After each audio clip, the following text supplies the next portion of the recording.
அரசரின் 3 குழந்தைகள். ஒரு காலத்தில் ஒரு செழிப்பான ராஜ்யத்தில் ஒரு புத்திசாலி மற்றும் நீதிமான் மன்னன் கருணையுடன் ஆட்சி செய்து வந்தார். அவருக்கு 3 குழந்தைகள் இருந்தனர். அனைவரும் அரசாள தகுதியுடையதாக இருப்பதை நிரூபிக்க விரும்பினர். ஒரு நாள் மன்னன் அவர்களின் அறிவையும் வாழ்க்கை புரிதலையும் சோதிக்க முடிவு செய்தார். அவர் ஒவ்வொருவருக்கும் ஒரு பொன் நாணயம் கொடுத்து, இந்த நாணயத்தை பயன்படுத்தி ஏதாவது ஒன்று வாங்கிக் கொள்ளுங்கள். இந்த அறையை முழுமையாக நிரப்புங்கள். நல்ல முறையில் செலவழியுங்கள். ஏனெனில் வெற்றி பெறுபவர் அரசு பொறுப்புக்கு தகுதி வாய்ந்தவர் என்று கூறினார். மூத்த மகன் மூட்டைகளில் குச்சிகள் வாங்கினார்.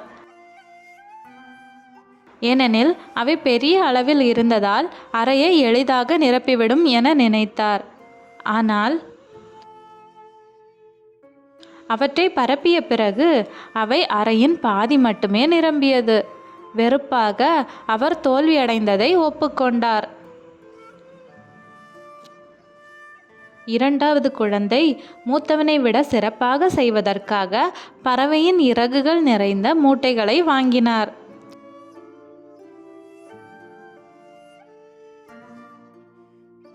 அவை மிகவும் இலகுவாக இருந்ததால் அறையை முழுமையாக மூடிவிடும் என நம்பினார். ஆனால் அவற்றை பரப்பியவுடன் ஒரு மெல்லிய காற்று அவற்றையெல்லாம் வீசியடித்தது.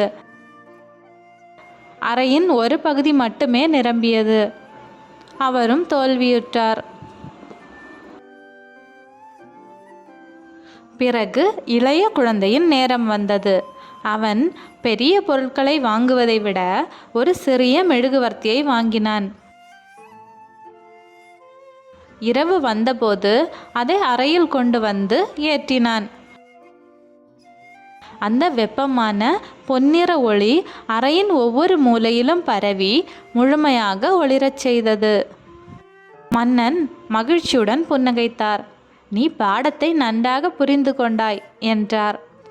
உண்மையான நிறைவு பொருளாதார செல்வத்தால் வராது, அது அறிவு மற்றும் புரிதலால் வருகிறது.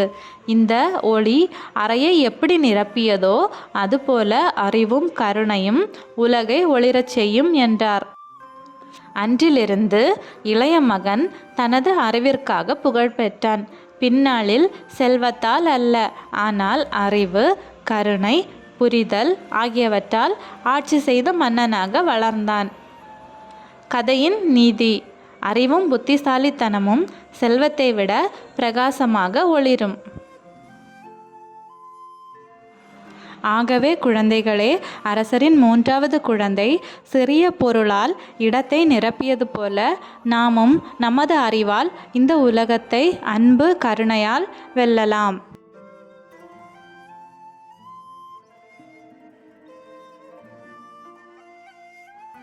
இந்த கதை பிடிச்சிருந்தா என் சேனலை சப்ஸ்கிரைப் பண்ணுங்கள், லைக் பண்ணுங்கள், கமெண்ட் பண்ணுங்கள், ஷேர் பண்ணுங்கள். நன்றி.